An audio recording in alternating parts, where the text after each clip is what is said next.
Bom, gravando agora. Boa tarde, pessoal. Então, é um enorme prazer que a gente recebe para o colóquio de hoje o professor Fábio Darria.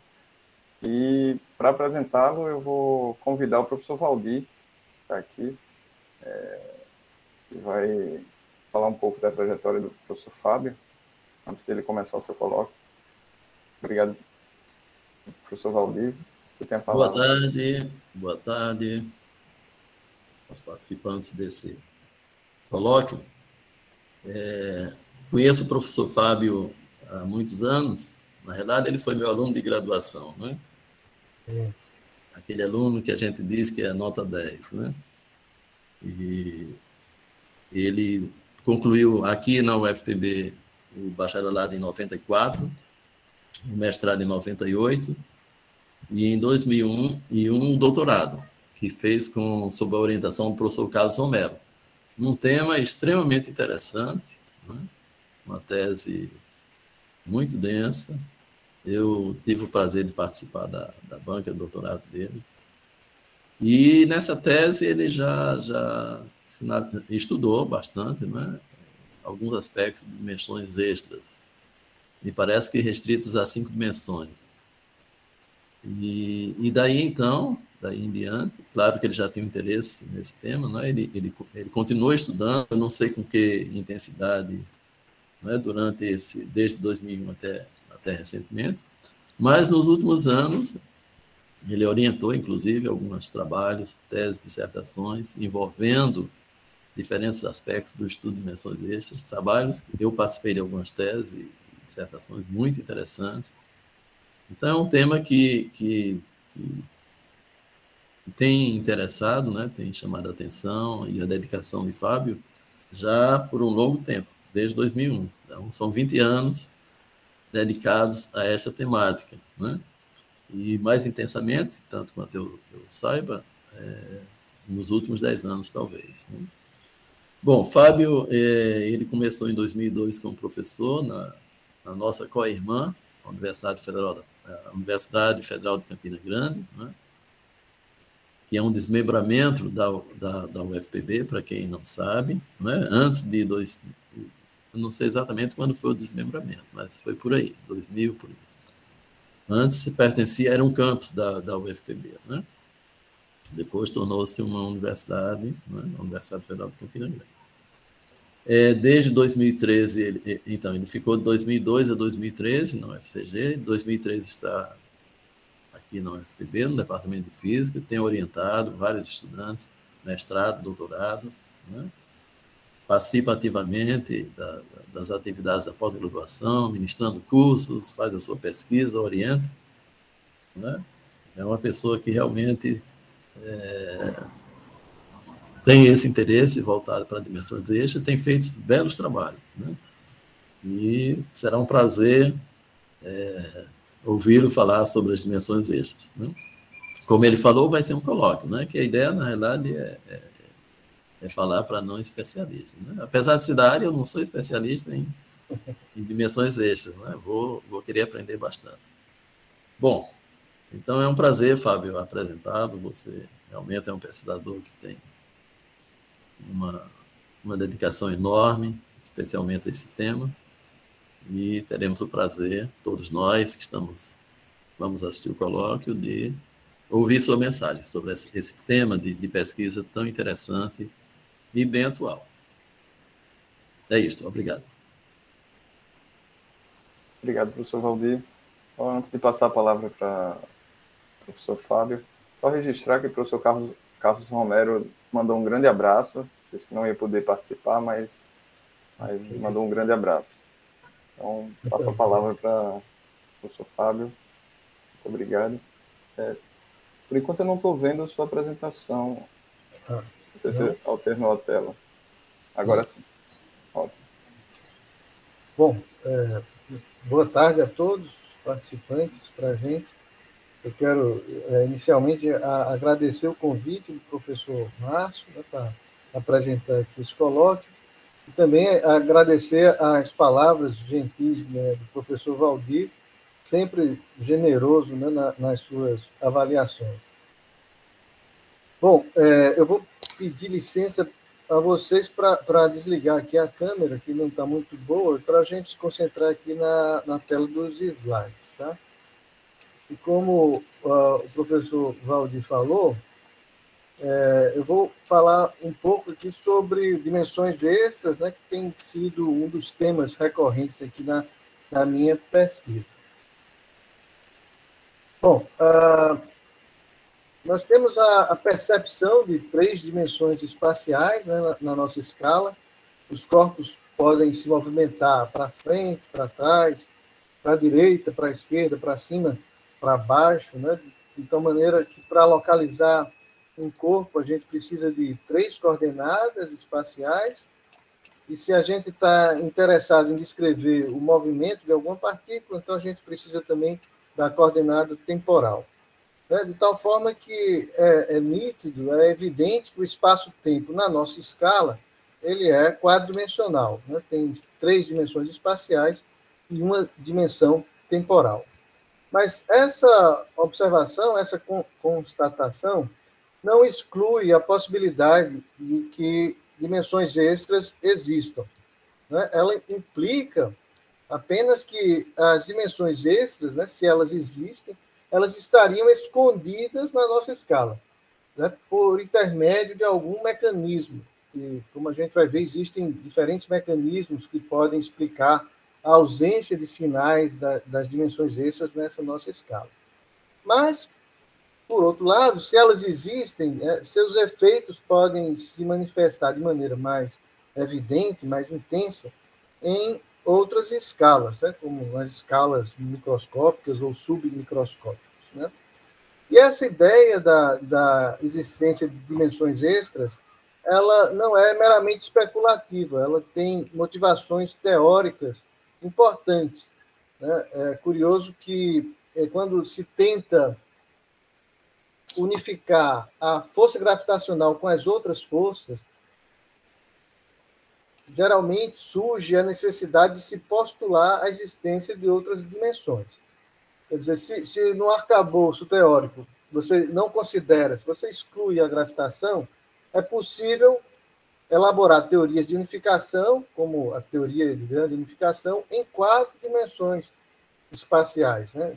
Num espaço-tempo quadridimensional. Mas se você tenta incluir a gravitação nesse formalismo de unificação, geralmente surge a necessidade de postular outras dimensões. Aqui eu menciono 2 teorias de unificação, a teoria pioneira, né, de importância histórica, a teoria de Kaluza-Klein, que foi formulada em 1921, portanto está completando 100 anos, né, agora, e essa teoria unifica a gravitação e o eletromagnetismo, que eram as forças conhecidas naquela época, admitindo a existência de 5 dimensões, né? O espaço-tempo com 5 dimensões, quer dizer, admitindo, postulando a existência de uma dimensão adicional. Também eu menciono aqui a teoria das supercordas, que é uma teoria mais moderna, que pretende ser a teoria de tudo, né? Que unificaria a teoria completa, né? Que unificaria todos os campos, né? Não só os campos mediadores das forças, mas também os campos de matéria. E por questões de consistência matemática, essa teoria demanda a existência de 6 dimensões adicionais. Então, o espaço-tempo teria 10 dimensões. Bom, então, para a gente tentar entender essa relação que existe entre unificação e dimensões extras, eu vou usar como modelo a teoria de Kaluza-Klein, até como uma forma de homenagear essa teoria, né, que está nesse seu centenário. E a teoria de Kaluza-Klein descreve a gravitação do ponto de vista, ou sob a perspectiva da teoria geral da relatividade. Então, eu vou tentar descrever brevemente, né, como a teoria da relatividade geral tenta descrever a gravitação. Tá? E dentro dessa teoria, a força gravitacional ela é diferente das demais forças. Né? 4 forças fundamentais da natureza: gravitacional, eletromagnética, forte e fraca.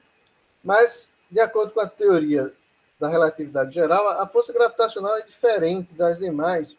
E a gente pode entender essa diferença considerando um experimento bem simples.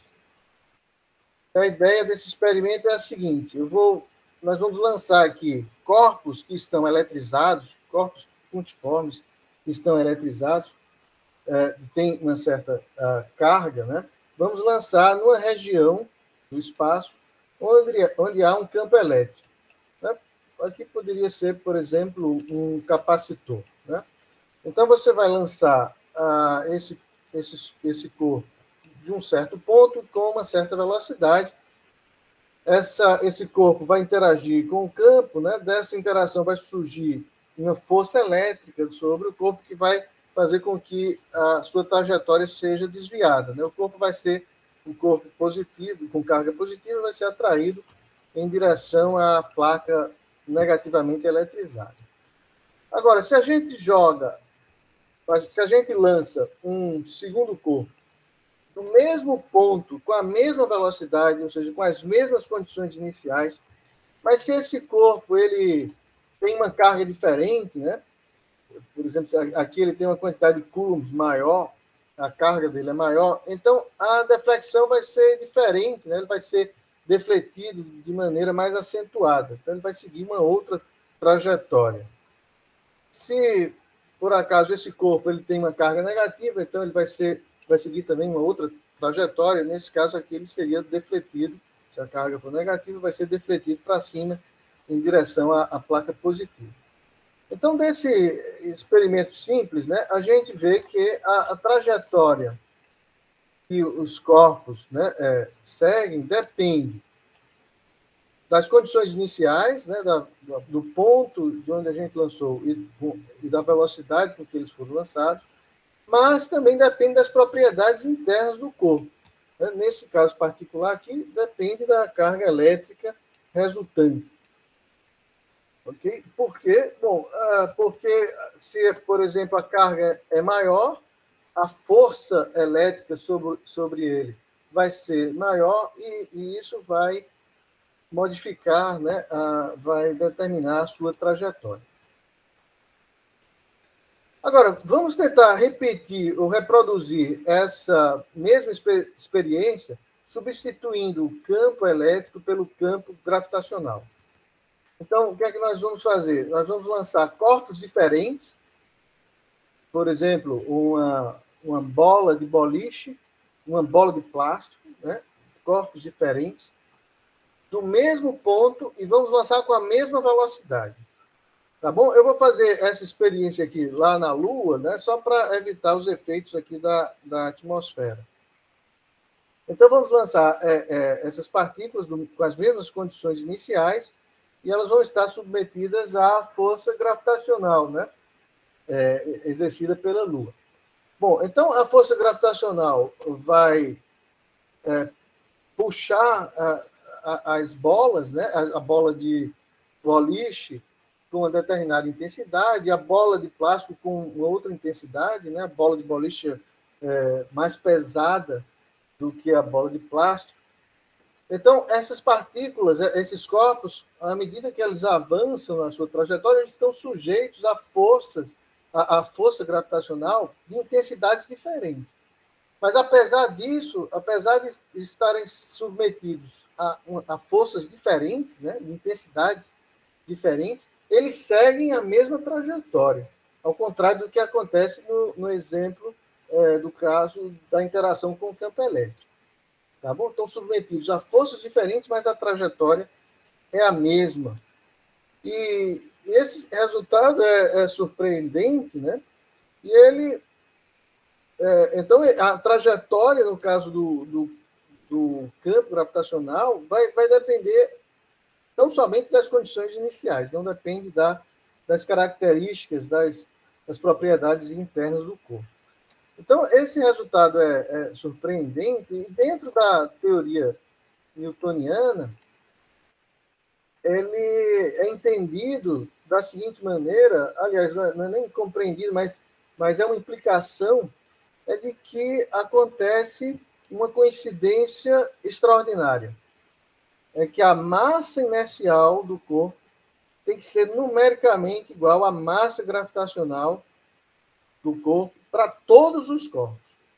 Okay? Agora, massa inercial e massa gravitacional são grandezas físicas conceitualmente diferentes. Mas para justificar aquele resultado de que a trajetória é a mesma, né, para todos os corpos, apesar de eles estarem sujeitos a força gravitacional diferente, para justificar isso, você é obrigado a concluir que essas duas grandezas conceitualmente diferentes têm que ser numericamente iguais para todos os corpos. Né? Massa inercial, só relembrando, ela vai medir o grau de oposição que um corpo vai oferecer à mudança do seu estado de movimento, e a massa gravitacional, poderia ser chamada de carga gravitacional, está relacionado com a capacidade que o corpo tem de ser atraído por outro, né, por meio da interação gravitacional. Bom, essa coincidência, né, ela inquietava, já era conhecida há bastante tempo, né, desde a época de Newton, e inquietava muitos cientistas, mas o seu significado mais profundo foi compreendido por Einstein. Né? E a interpretação dele para essa equivalência é muito interessante, e eu vou tentar resumir ou traduzir da seguinte forma. Bom, a ideia pode ser colocada nos seguintes termos. Suponha que a gente tire aqui a Lua do cenário. Se a gente tirar a Lua do cenário, nós vamos ter agora partículas livres. Ok? E então, esse resultado é bastante natural. A gente vai lançar partículas ou corpos da mesma posição, com a mesma velocidade, corpos diferentes, mas a gente espera que essas partículas, esses corpos, sigam a mesma trajetória, porque eles não estão interagindo com nada.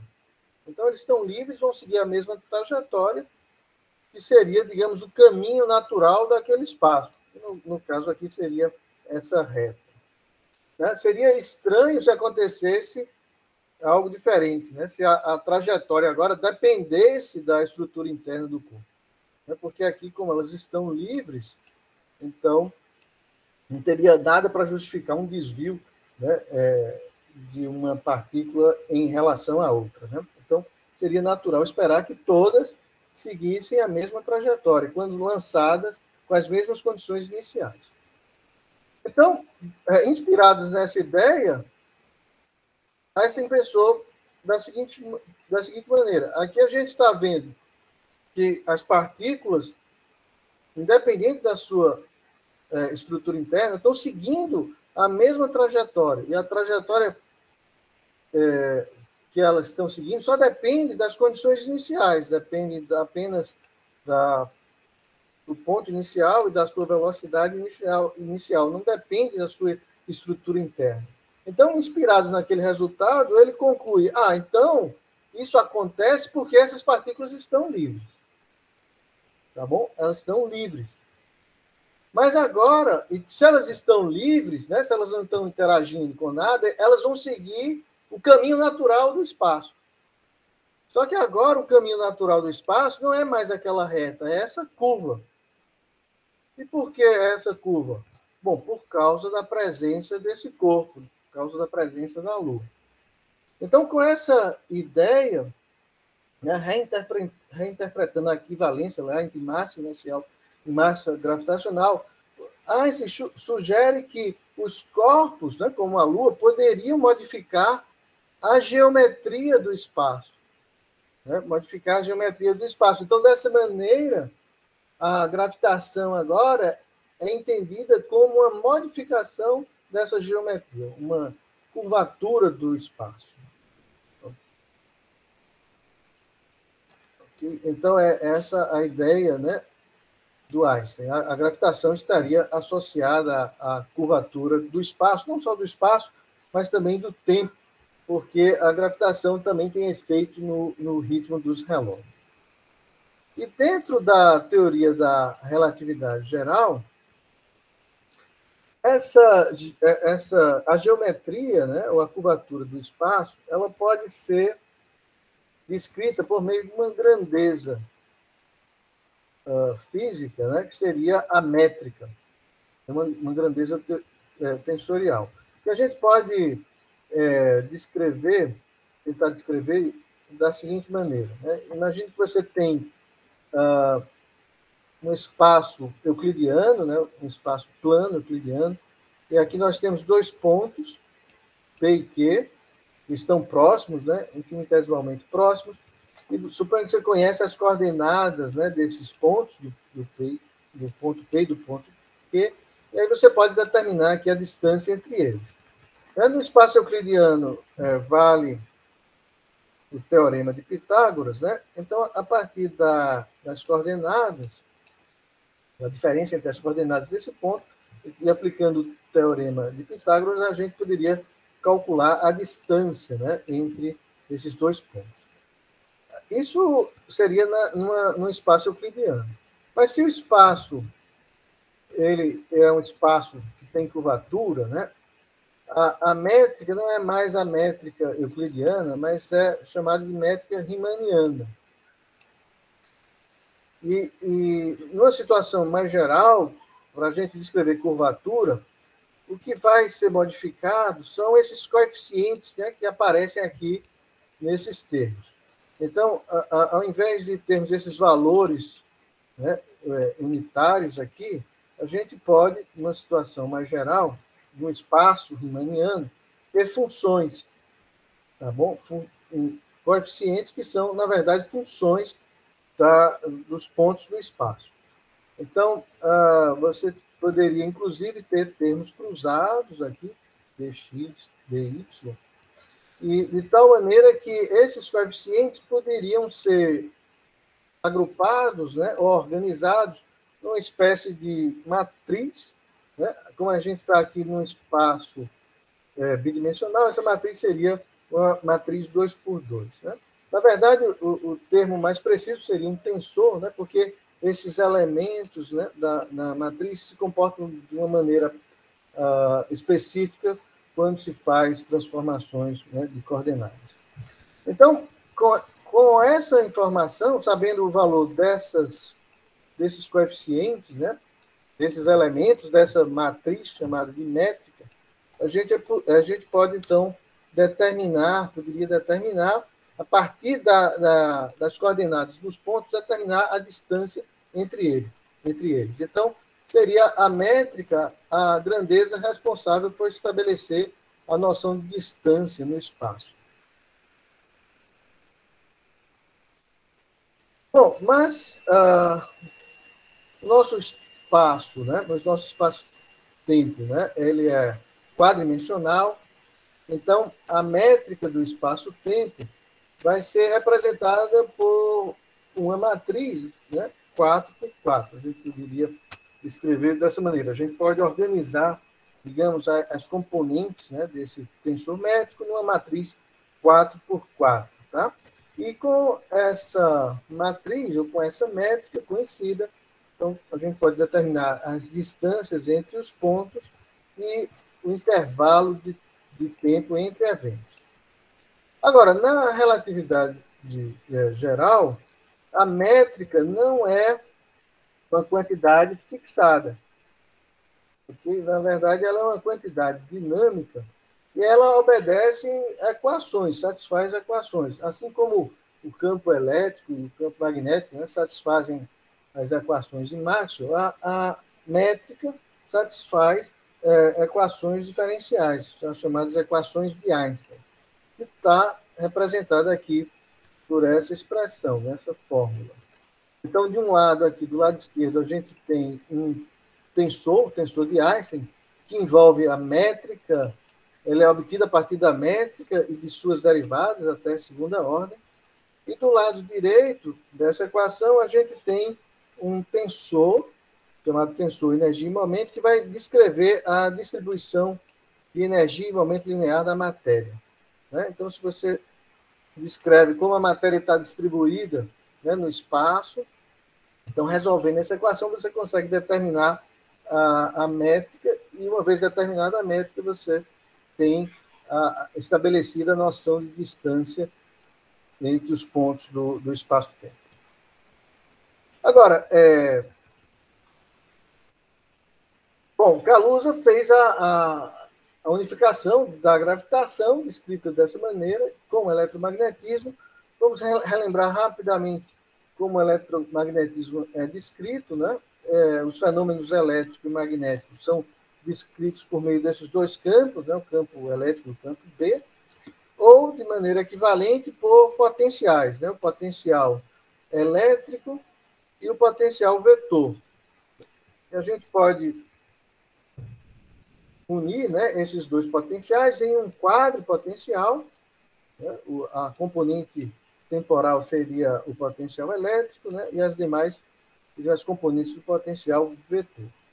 E esses campos, o campo elétrico e o campo magnético, ou o quadripotencial, eles são determinados, né, pelas equações de Maxwell. Né? Então, se você descreve a distribuição de cargas e correntes elétricas em uma certa região do espaço, então, resolvendo as equações de Maxwell, você, em princípio, pode determinar o campo elétrico e o campo magnético em qualquer ponto do espaço. Né? Ou, de maneira equivalente, o quadripotencial. Né? O quadripotencial. Ok. Bom, agora, a ideia de Kaluza para unificar essas duas forças, né? Unificar a gravitação e unificar o eletromagnetismo, pode ser resumida da seguinte forma. Bom, imagine que você tem agora um espaço com um espaço-tempo pentadimensional, né? Então, tem uma dimensão a mais. Então, nesse espaço-tempo, a métrica agora seria representada por um tensor do tipo 5 por 5. Né? Você tem uma dimensão a mais.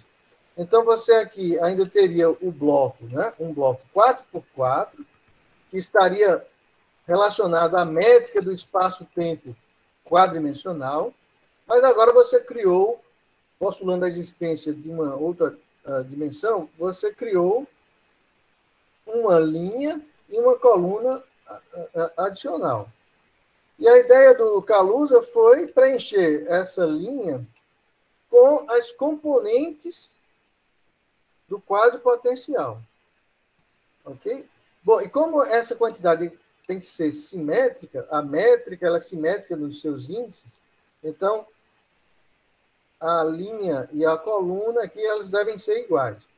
A gente teria ainda a liberdade de preencher esse último elemento, e a gente poderia preencher com um certo campo escalar, mas para simplificar aqui a nossa apresentação, eu vou fixar esse elemento como sendo a unidade. Tá bom? Então, postulando a existência de uma dimensão adicional, ele criou, né, ampliou os graus de liberdade da métrica e preencheu aqui essa coluna e essa linha, né, essa coluna e essa linha adicionais com as componentes do quadripotencial. E o interessante é que, quando ele considera aquela métrica, a métrica escrita dessa maneira, construída dessa maneira, e ele escreve as equações de Einstein em 5 dimensões, no vácuo, quer dizer, ele considera agora o espaço com 5 dimensões, sem nada, só a geometria. Curiosamente, o que ele obtém, ele recupera as equações de Einstein em 4 dimensões, acopladas às equações de Maxwell em 4 dimensões. Então, esse resultado, né, surpreendente, né, é conhecido como o milagre de Kaluza.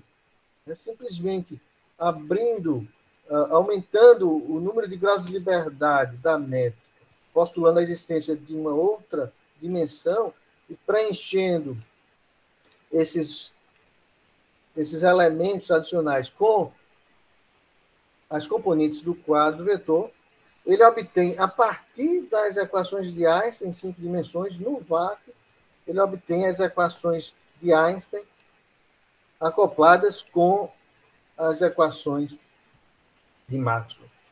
É um resultado surpreendente, né? Bom, então, dessa maneira, a geometria em 5 dimensões, veja que só tem métrica, né? Só está definida a métrica em 5 dimensões, ela iria descrever a gravitação, né, quadridimensional acoplada ao eletromagnetismo. E esse resultado é muito interessante, mas acredito que a Kaluza-Klein tem uma série de problemas, né, fenomenológicos, e, bom, o seu interesse, né, sua importância é mais a importância histórica e também serviu de base, né, para o desenvolvimento de outras teorias de unificação. Bom, mas resta ainda explicar o seguinte, é que nós não observamos essa dimensão extra, né? Essa quinta dimensão postulada por Kaluza, não é observada na nossa escala, e o Klein, um outro físico, né, para tentar explicar essa ausência, né, da dimensão extra na nossa escala, ele propôs o seguinte, que a dimensão extra ela não pode ter a mesma forma das dimensões ordinárias, né? As dimensões ordinárias se estendem, né, de menos infinito a mais infinito, como os números reais, tem a topologia dos números reais. A dimensão extra não poderia ter a mesma topologia. Então, a ideia do Klein é que a topologia ela é uma topologia compacta, como a do círculo, e se esse círculo tem um comprimento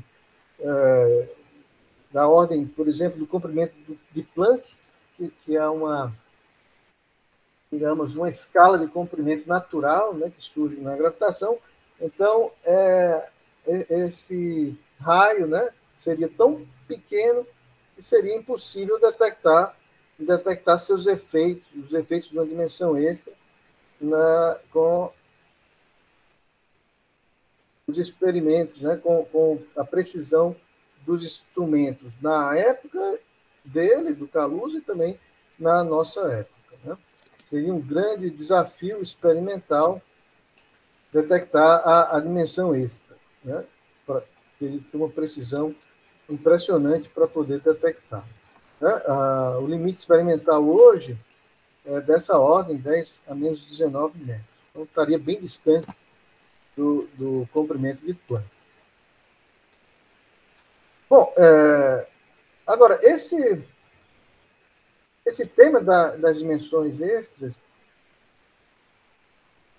o interesse por ele foi renovado mais recentemente, né, no final do século passado, com os chamados modelos de Brana.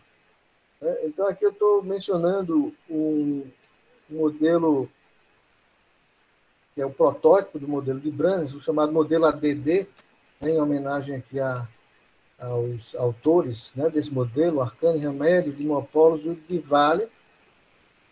E esse modelo propõe o seguinte, é que o espaço ordinário, né, onde a gente vive, na verdade, é uma hipersuperfície imersa num espaço maior. Okay? Então,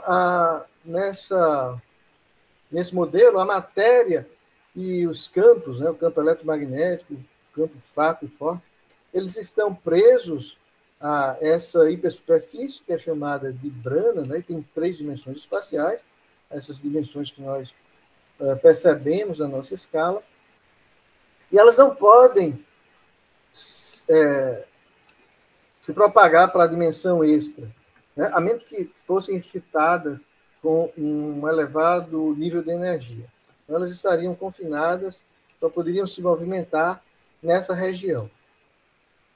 E isso acontece por ação de algum mecanismo, um mecanismo de confinamento. Existem diferentes mecanismos, né? Por exemplo, a gente pode mencionar um mecanismo em que a brana ela é descrita por meio de um campo escalar, né? Seria um substrato, né? Descrito por meio de um campo escalar, e esse campo escalar interagindo com a matéria poderia confinar a brana no seu centro. Né? Para quem conhece, né, se trataria de uma parede de domínio, né? Uma solução do tipo parede de domínio. Bom, então, apesar da dimensão extra existir, nesse cenário aí, a gente não perceberia essa dimensão simplesmente porque existe uma interação entre a matéria e o substrato da brana que impede a matéria de se propagar naquelas dimensões adicionais. Ela só poderia se propagar nessas 3 dimensões espaciais, né, as dimensões ordinárias. Agora, nesse cenário, apenas a gravitação poderia se propagar para a dimensão extra. Teria liberdade de se propagar na dimensão extra. E a ideia, a motivação desses autores para propor esse modelo é uma tentativa de explicar o problema da hierarquia, né? E o que é o problema da hierarquia, né? Posto de maneira resumida e simplificada, a gente pode dizer que o problema da hierarquia corresponde à grande diferença de intensidade entre a força gravitacional e as demais forças, né? Por exemplo, se você compara a força elétrica entre um próton e um elétron com a força gravitacional entre essas 2 partículas, você vai ver que a força elétrica é 39 ordens de magnitude maior do que a força gravitacional. Né? Então, se você quer explicar o que é... Você acredita numa teoria de unificação, você precisa que essas forças elas tenham intensidades semelhantes em algum regime, né, de energia. Então, é importante explicar por que existe essa diferença tão grande entre a força gravitacional e as demais forças dentro da nossa escala. Ok? E esse modelo explica isso de uma maneira bastante simples, né, e original. A ideia é que o campo gravitacional se propaga em todas as direções. Então, se você descreve aqui o campo, né, usando a ideia de Faraday, né, por meio de linhas, então as linhas do campo gravitacional estariam espalhadas em todo o espaço, e já as linhas do campo elétrico estariam confinadas na brana. Então, por causa disso, as linhas do campo gravitacional seriam mais finas, né, do que as linhas do campo elétrico, por exemplo. E por isso, então, que aparentemente a força gravitacional seria muito mais fraca do que a força elétrica. Agora, como o campo gravitacional poderia se propagar na dimensão extra, então isso teria um efeito sobre a força gravitacional. Por exemplo, se você tiver uma dimensão extra a mais, a força gravitacional então teria esse comportamento, ela iria cair com a distância à terceira, né? Não com a distância ao quadrado. Bom, e isso seria um problema, né? Porque com uma força com essa dependência, você não poderia ter um sistema solar formado, né? Então, por isso, você não pode admitir que a dimensão extra tem uma topologia dos reais. Então, por causa do campo gravitacional, mesmo nesse modelo ADD, a dimensão extra tem que ter uma topologia de um círculo. Mas o ponto é que agora esse raio aqui desse círculo pode ser muito maior do que o comprimento de Planck, proposto lá na teoria de Kaluza-Klein. Porque agora só a gravitação é que se propagaria na dimensão extra, E só recentemente a gravitação tem sido testada em domínios submilimétricos. Então, esse raio aqui pode ter um valor muito maior do que o comprimento de Planck, sem levar a contradições fenomenológicas. Então, por isso que esses modelos são conhecidos como modelos de dimensões extras de grande escala. Ok? Então, quando você supõe que a dimensão extra tem uma topologia compacta, então é possível mostrar que para longas distâncias, quer dizer, para distâncias muito maior do que o raio da dimensão extra, você recupera o comportamento usual, né? A força volta a se comportar da maneira que a gente observa, né? Ele cai com o inverso da distância ao quadrado, mas para curtas distâncias, para distâncias muito menor do que a escala de compactação, a força tem um outro comportamento. Ela vai se comportar de uma outra maneira. E ela vai ser amplificada, né, para curtas distâncias. Ok? E o grau de amplificação vai depender dessa quantidade aqui, da constante gravitacional definida no espaço ambiente. Ok? Então, esse modelo prevê que a lei do inverso do quadrado vai ser modificada, né, para distâncias menores do que o raio de compactação. E o raio de compactação aqui pode ser da ordem submilimétrica, porque, como eu mencionei, só recentemente que a gravitação tem sido testada nesses domínios, né? Então, diante dessa possibilidade, né, de testar desvios da lei do inverso do quadrado em escalas pequenas, né, então isso tem motivado diversos grupos experimentais a testar a gravitação. E eu vou mencionar aqui um teste experimental usando uma versão moderna das balanças de torção, que estabelece, por exemplo, esse vínculo. Okay? O raio da dimensão extra, o comprimento da dimensão extra teria que ser inferior a 44 micrômetros, por exemplo, se você admite a existência de uma dimensão adicional. Ok? Mas veja, 44 micrômetros é muitas vezes maior do que o comprimento de Planck, né? 10 a menos 35 metros. Né? Bom, então, com um raio, né, dessa ordem, então, há diversos testes, né? A possibilidade teórica de você ter um raio, uma escala de compactação dessa ordem, motivou diversos grupos a prepararem testes experimentais na tentativa de detectar efeitos da dimensão extra. Tá? Então, eu menciono aqui alguns testes, né, envolvendo balança de torção, efeito Casimir, aceleradores de partículas, por exemplo. Bom, agora, no nosso trabalho, a gente tem focado em um outro sistema. Vou trocar aqui a tela com vocês.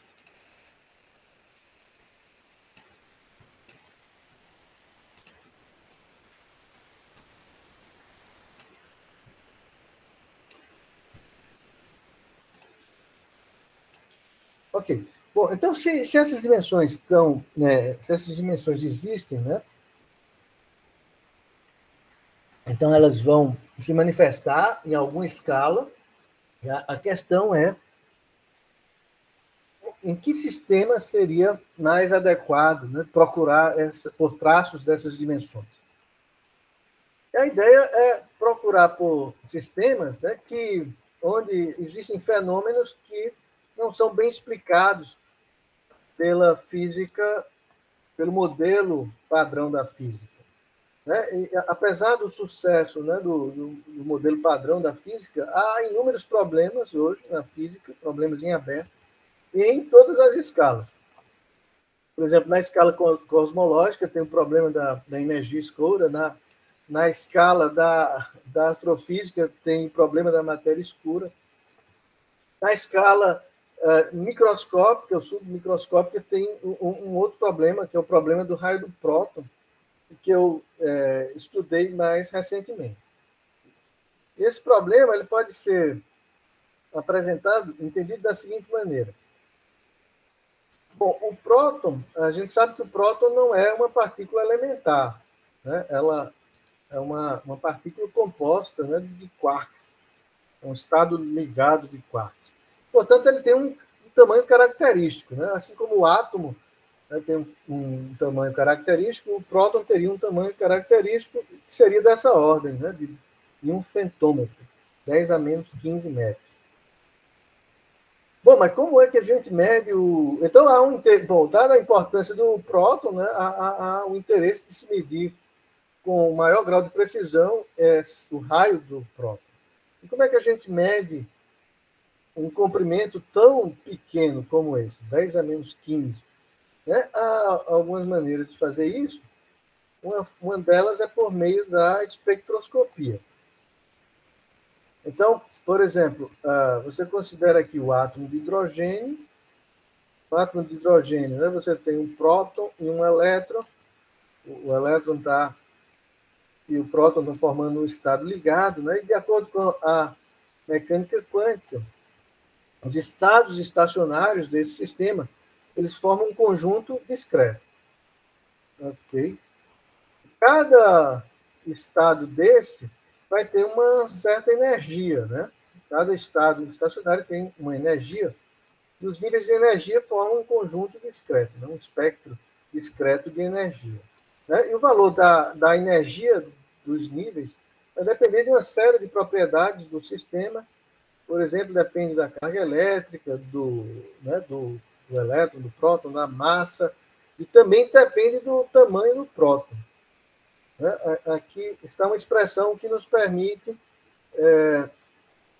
uma expressão teórica que nos permite prever qual vai ser a energia de um determinado nível, né, de um determinado estado estacionário do átomo. Ok? Bom, veja, como os estados formam um conjunto discreto, então eles podem ser descritos por meio de números quânticos discretos, né, o número quântico principal, o número quântico do momento angular e associado ao momento angular total. Okay? Bom, então a gente pode escrever a energia de um estado dessa maneira. Então teria o primeiro termo aqui que seria associado com a interação dominante, que é a interação coulombiana, o que vai depender, por exemplo, da massa do elétron, né, da carga do elétron, da constante de estrutura, né?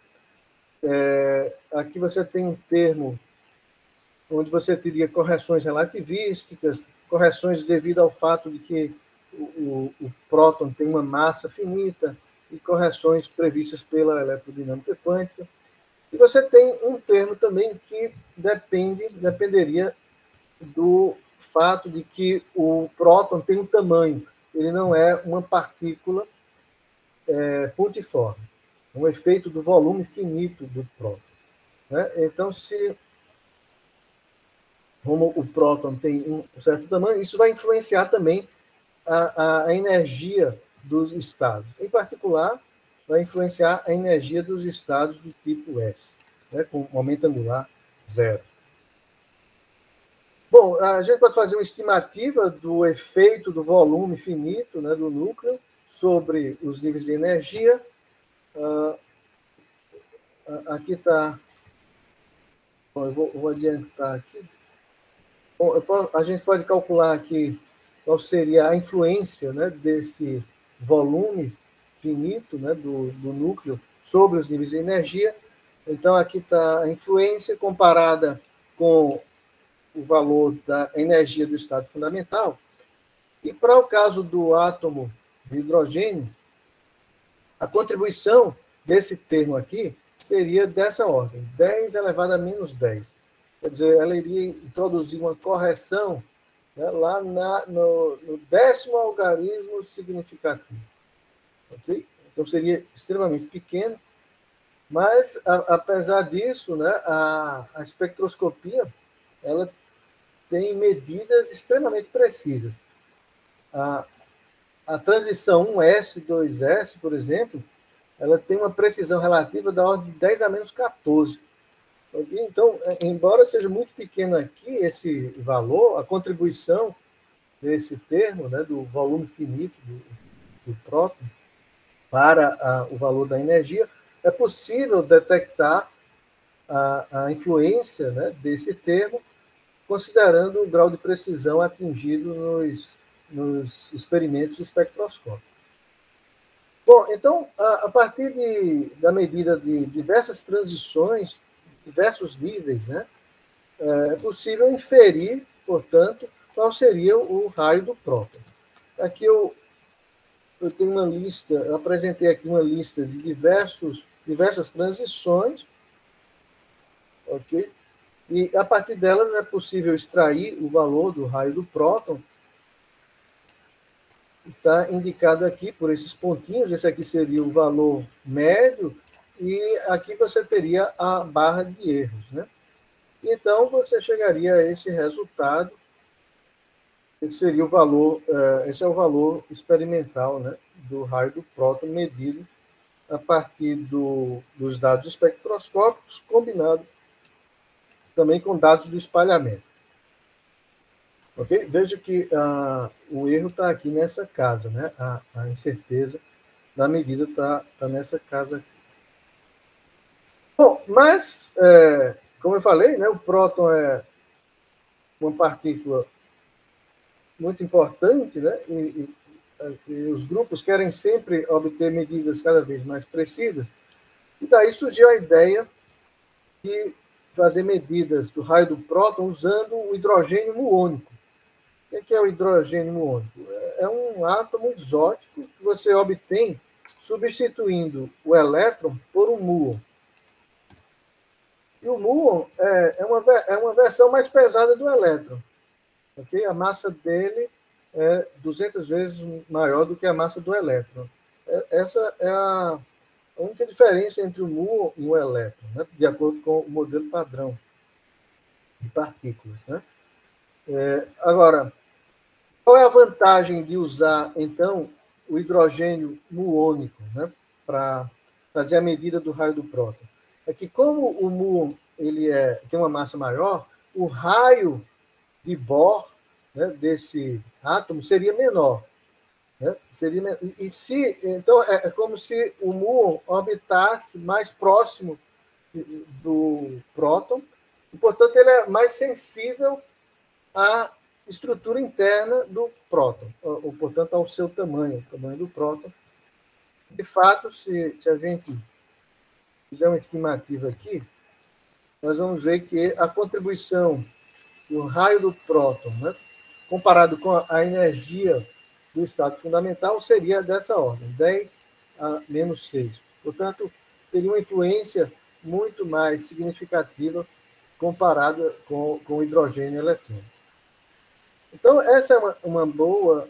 Então, usando a espectroscopia do hidrogênio muônico, em princípio, poderíamos medir o raio do próton com uma precisão maior, mas isso é um grande desafio experimental, né, porque o muon, na verdade, é uma partícula instável, então o tempo de vida é de 2,2 microsegundos. Então, você tem que gerar o muon, produzir o muon, fazer ele interagir com os prótons, formar um estado ligado, excitar o muon, esperar ele decair e medir a radiação emitida, isso tudo dentro dessa fração de segundo, 2,2 microsegundos. Mas, apesar de todo esse desafio, isso foi feito por um grupo, né, de pesquisa no Instituto Paul Scherrer, se eu não me engano, na Suíça, e eles conseguiram, então, medir o tamanho do raio do próton com uma precisão maior, usando a espectroscopia do hidrogênio muônico. E, para a surpresa de todos, os resultados que que eles encontraram, esses resultados são incompatíveis com a medida do raio do próton usando hidrogênio eletrônico. Aqui está o resultado obtido a partir do hidrogênio muônico. Veja que o raio aqui medido a partir dessas medidas ele é menor, 0,84, e femtômetros, e a medida a partir do hidrogênio eletrônico é dessa ordem, né, 0,87. Então, existe uma discrepância entre esses valores, e é uma discrepância bem grande, bem significativa, né? 7 sigmas. Sigma corresponde aqui à barra de erro, né, desse experimento, que de fato melhorou a precisão da medida, mas com uma diferença dessa ordem, 7 sigma, você não pode atribuir essa diferença a eventuais flutuações estatísticas, né? Realmente há um problema aí de incompatibilidade. E aí essa discrepância ficou conhecida como o problema do raio do próton, né? Inclusive foi capa da revista Nature, né, há um certo tempo. Diz o próton encolheu com a medida, a partir das medidas do hidrogênio muônico. Bom, então a questão é como explicar esse problema. Podem ser problemas de medição, sim, pode ser, ninguém pode descartar. Pode ser problemas com o entendimento sobre a eletrodinâmica quântica de estados ligados, ou pode ser uma indicação de física nova, né? Pode ser que exista alguma interação ainda desconhecida entre o muon e o próton, né? que é diferente da interação entre elétron e próton. Então, seria uma interação não prevista pelo modelo padrão. Mas a nossa ideia foi tentar investigar esse problema, agora admitindo a existência de dimensões extras. Né? Porque observe que a diferença entre o muon e o elétron é a sua massa. Então, é razoável pensar que a força gravitacional pode estar envolvida aí na explicação desse problema. A questão é que, com 3 dimensões, em 3 dimensões, a força gravitacional é desprezível no domínio atômico. Mas, se dimensões extras, se elas de fato existem, como a gente viu, a força gravitacional é amplificada. Então, a gente considerou essa possibilidade de tentar explicar esse problema, né, do raio do próton, admitindo a existência de dimensões extras, usando o modelo ADD. Ok? Sabe. Então, sim? Mais 10 minutos. Tá bom, eu vou tentar acelerar aqui. Bom, então, para simplificar, bom, como é que esse problema ele se apresenta? Bom, existe uma diferença aqui é medida a diferença de energia entre esses 2 níveis, é o Lamb shift, né, entre o 2P e o 2S, no hidrogênio muônico, e a diferença prevista é essa.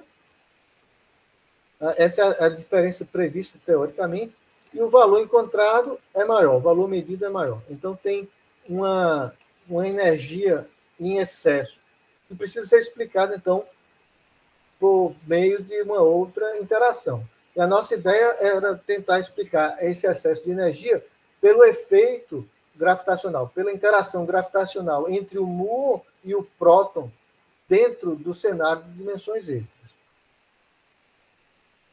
Bom, então, a gente...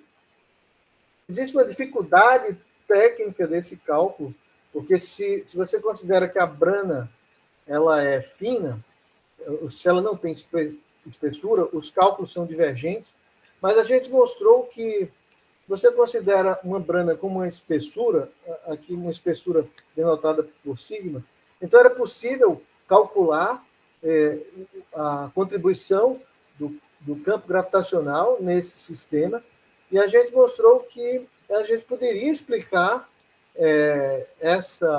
esse problema, o problema do raio do próton, admitindo que a constante gravitacional do espaço ambiente tem um certo valor. Esse valor necessário para explicar o problema do raio do próton, ele, como a gente mostrou, ele não viola nenhum vínculo experimental determinado por todos os outros experimentos conhecidos, né? Determinado pelo LHC, pelos testes nas balanças de torção, efeito Casimir, né? e outros testes. Então, seria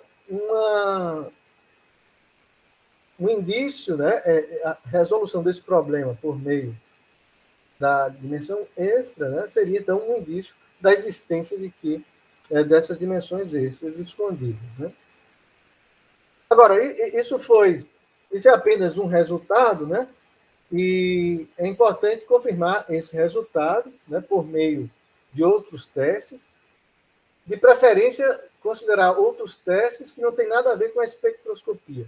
É por isso que a gente começou a considerar a interferometria de nêutrons, né? Então, a gente considerou agora os efeitos da dimensão extra sobre a interferometria de nêutrons.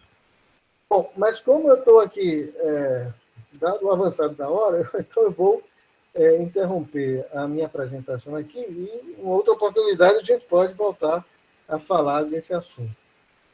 Então, eu agradeço aí a paciência de vocês. Eu passo, então, a palavra ao Márcio. Eu acho que você teria mais uns 5 minutinhos aí, se quiser fazer uma conclusão, não tem... Ok, bom, eu acho que eu não conseguiria. Vamos tentar aqui fazer um resumo, né? Nesse problema aqui da interferometria de nêutrons. Resumidamente, né, o que a gente pode falar é que a gente não chega a um resultado conclusivo, então a gente não pode nem confirmar aquele resultado da hipótese de que a dimensão extra poderia resolver o problema do raio do próton, né? Não pode nem confirmar nem descartar por uma série de questões aqui particulares, mas eu posso mencionar aqui um artigo recente que a gente publicou, né? Eu publiquei junto com o Gesiel, que é inclusive um aluno aqui da pós-graduação. Esse foi um trabalho do mestrado dele, atualmente ele faz o trabalho do doutorado. Então, no doutorado. Então, nesse trabalho a gente não tem um resultado conclusivo, não pode nem confirmar, nem descartar, mas a gente faz outros testes também, testes de potenciais pós-newtonianos, tá? Mas isso é uma outra história, fica para uma outra oportunidade, né? Bom, mas o que eu quero falar é que, apesar então, de não ter um resultado conclusivo, nossas perspectivas são bastante positivas, né? Porque tem novos experimentos sendo preparados, tem um experimento do hélio antiprotônico no CERN. O que é o hélio antiprotônico? Você substitui um elétron por um antipróton. Então, o antipróton tem uma massa quase 2.000 vezes maior do que a massa do elétron, então seria um sistema muito interessante para considerar. Tem também resultados recentes de medidas do hélio muônico e tem propostas de se medir transições entre estados de Hilbert com uma promessa de se atingir esse grau de precisão, é impressionante, na ordem de 10 a menos 17, uma precisão relativa dessa ordem. Então, aqui eu menciono também alguns trabalhos que a gente aborda um pouco essas questões, né? Feito aqui com o grupo, né, de alunos do doutorado, do mestrado. Vou mencionar aqui o Adiel, o Eugênio, tem a Gabriela também. Bom, então é isso, pessoal. Eu agradeço aí a atenção de vocês Estou aqui, se alguém tiver alguma, estou disponível aqui para tirar alguma dúvida, eventual dúvida de vocês.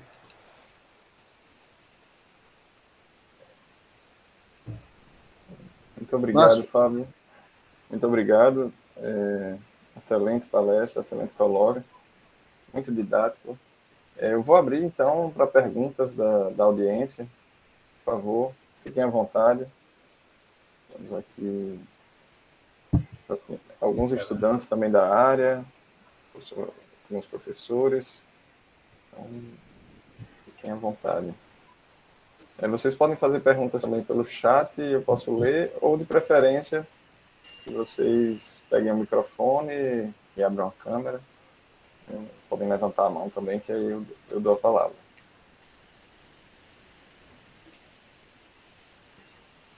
Bom, eu tenho uma curiosidade imensa que foi exatamente da parte que você não começou, não teve tempo de falar, né?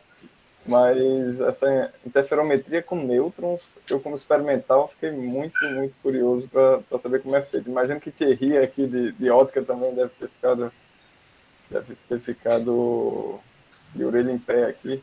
Então, eu vou aproveitar a pergunta para deixar você falar. Ok, tá bom. Gesiriel já está falando que é a melhor parte. Foi a que ele fez, né? Está explicado. Bom, eu vou dar uma ideia aqui, né? Como é que a gente pode medir. Bom, aqui está uma foto, né, do interferômetro, né? Ele é feito do material, né, de silício, né? Um cristal de silício, tem 3 placas. E aqui tem uma ilustração nossa como funcionaria esse interferômetro, né? Aqui você tem um nêutron, feixe de nêutrons é lançado contra uma daquelas placas, você ajusta o comprimento de onda do nêutron, né? Para que ele sofra aqui nessa placa uma difração de Bragg, né? Então ele vai interagir com os planos, né, da rede.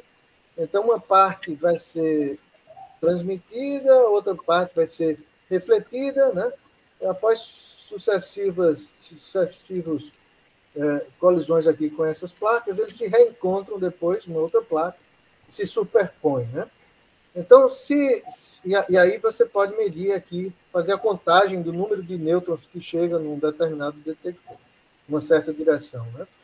Então, se houver alguma diferença, né, de fase, então essa diferença de fase vai influenciar na contagem, né, na contagem dos nêutrons. Então, a contagem dos nêutrons por algum detector vai, então, informar sobre a diferença de fase que uma das fases adquiriu. Então,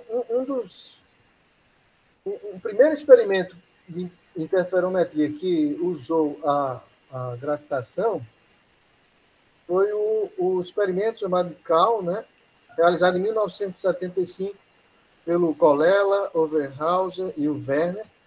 E a ideia deles foi bem interessante, eles inclinaram o interferômetro em relação à horizontal, de tal maneira que um dos feixes vai seguir por um caminho mais alto do que o outro feixe, né? Então, você aqui tem a gravitação, né, a influência gravitacional. Então, pensando de maneira newtoniana, então, quando o nêutron sobe, ele ganha energia potencial, né, gravitacional, mas perde energia cinética.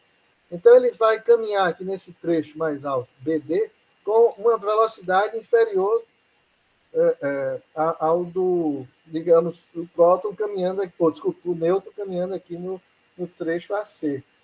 Então, isso, como eles estão caminhando com velocidades diferentes, isso vai gerar uma diferença de fase.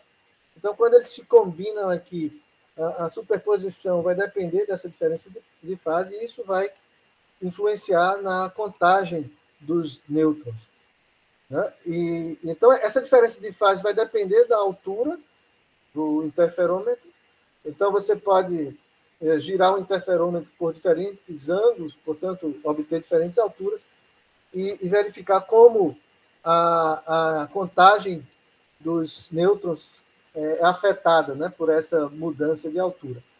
E os dados estão de acordo com os resultados previstos, né? Os dados medidos estão de acordo com o resultado previsto. Agora, só que então, aqui o agente que causa a diferença de fase é a gravitação terrestre, né? O campo gravitacional terrestre. Só que a gente quer testar os efeitos da dimensão extra. Então, a gente tem que considerar, na verdade, uma variação desse experimento. Então, a gente, na verdade, considera esse outro aqui, interferômetro, em que o agente responsável pela diferença de fase é um meio material. Então, um dos feixes vai atravessar um meio material, e atravessando esse meio material, ele vai interagir, o nêutron vai interagir com os núcleos, né, dos átomos que constituem esse meio. E vai interagir com o núcleo. É claro que a interação dominante aqui, a interação dominante é a interação nuclear, né, entre o nêutron incidente e o núcleo. Então, medindo a diferença de fase, a gente obtém informações sobre essa interação do nêutron incidente com o núcleo. E aí a gente pode obter, por exemplo, informações sobre essa quantidade aqui, que caracteriza, esse é o comprimento de espalhamento direto, né? O comprimento de espalhamento direto da interação nuclear entre o nêutron e o núcleo, né? E pode obter a partir desses experimentos, né? Experimentos de interferometria do nêutron. Bom, mas no cenário de dimensões extras, né? No cenário de dimensões extras, a gente tem que considerar uma interação adicional entre o nêutron e o núcleo. É a interação gravitacional, né? A interação gravitacional usual é desprezível, mas se tem dimensões extras, ela vai ser modificada, ela é amplificada, né? E dependendo da amplificação, então, isso poderia resultar em efeitos mensuráveis, né? Então, foi essa a nossa ideia, e nós calculamos qual seria a correção aqui do comprimento de espalhamento. Então, teria o comprimento de espalhamento devido à interação nuclear, mas teria um comprimento de espalhamento também agora devido à interação gravitacional modificada pelas dimensões extras. Agora, por questão mais técnica aqui, então a gente chegou a um resultado que, de certa maneira, é inconclusivo, né? Nós não podemos confirmar, dada o grau de precisão dos instrumentos de interferometria, nós não podemos confirmar, né, se aquele resultado, né, aquela hipótese de que o raio do próton pode ser explicado por meio do efeito da dimensão extra, a gente não pode confirmar aqueles resultados aqui dentro da interferometria dos nêutrons.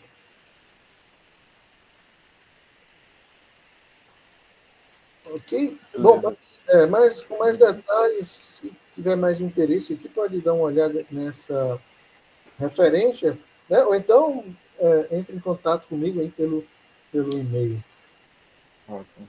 Mais perguntas, pessoal?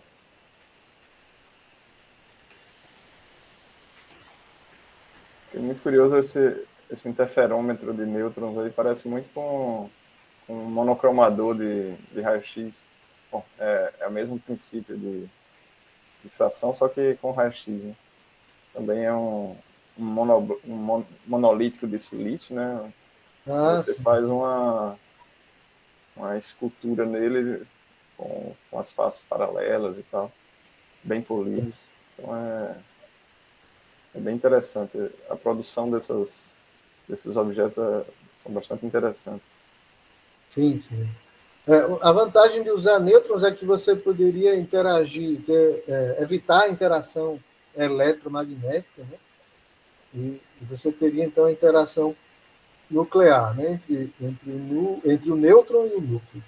E aí vai depender muito do material. Esse esse phase retarder aí, esse phase shift aí que você coloca, imagino que vocês pensam num material que tenha uma seção de choque pequena, né? Você pode, na verdade, extrair, né, essa quantidade aqui, não sei se vocês estão vendo na tela, esse é o comprimento de espalhamento, né, o quadrado dele está relacionado com a seção de choque. Com a seção de choque, exatamente, com a seção de choque. E aí varia então, enormemente. Na verdade, esse experimento ele é feito com essa intenção, sabe, de medir essa seção de choque. Aí a gente tentou usar essa ideia para verificar se era possível. Se era possível ter uma modificação nessa seção de choque, né? Uma correção, né? Uma correção, exatamente, advinda, né, das dimensões extras. Matheus tem uma pergunta. Matheus Paganelli. Boa tarde, professor. Parabéns pela apresentação. E, assim, eu me interesso bastante pelo tema, apesar de não ser o foco principal da minha tese, é mais curiosidade mesmo. Mas o senhor poderia explicar um pouco melhor aquela questão da hierarquia, que é uma coisa que eu tenho bastante dúvida. Sim. O problema da hierarquia, né, pode ser... Está ligado com resumidamente, né, de maneira simplificada, está ligado com o seguinte fato: a força gravitacional é muito pequena, né, comparada com as demais forças, né? Tem uma discrepância muito grande. Veja, a gente considerou, se você considera a interação elétron-próton, a força elétrica, né, vai ter um valor 10 elevado a 39 vezes maior do que a força gravitacional. E para quem acredita em unificação, você espera que essas forças, em algum patamar de energia, elas devem ter a mesma intensidade, né? Então, você tem que superar esse hiato aí de intensidade para poder unificar as forças, né? E, agora, se você admite a existência de dimensões extras, aí você pode explicar. Na verdade, a força gravitacional não é tão mais fraca do que a força das demais forças. É simplesmente porque as outras forças estão confinadas no espaço tridimensional, né, por algum mecanismo, mas a força gravitacional ela se espalha em todas as demais dimensões. Então, como ela se espalha, é como se ela diluísse, né? Então para longas distâncias, ela vai parecer mais fraca do que as outras, né? Mas se você medir em curtas distâncias, aí a força já vai ser mais forte, como a gente mencionou, né? Para distâncias pequenas, né, comparado com a escala de compactificação, a força gravitacional seria muito mais intensa e poderia ser da mesma intensidade das outras forças. Então, de certa maneira, esse modelo de Branas poderia explicar essa observação, né, dessa diferença, essa discrepância entre intensidades da força gravitacional e das demais forças a longas distâncias. Obrigado, professor. Nada, Matheus.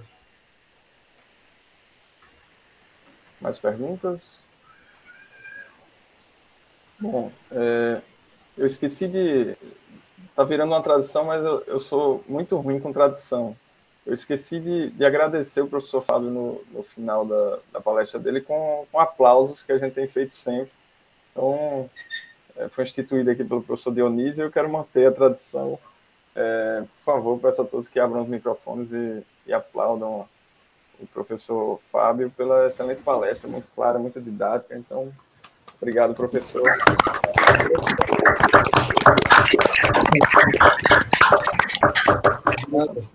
Eu que agradeço. Que nunca, né? agradeço aí a atenção de todos. Foi realmente muito, muito boa, muito didática. Um verdadeiro colóquio. Eu tenho certeza que nossos estudantes aproveitaram bastante. Em particular, aproveitei bastante. Bom, Opa, que agradeço bom. a Fico todos. feliz, Márcio, de ouvir isso aí. Muito bom. Agradeço a todos pela presença e espero vocês na próxima sexta-feira, no próximo colóquio. Segunda-feira, esse colóquio deve estar no nosso canal, nosso novo canal do YouTube. Tá bom, pessoal? Um grande abraço e até breve. Tchau, tchau. Obrigado. Até mais. Até mais.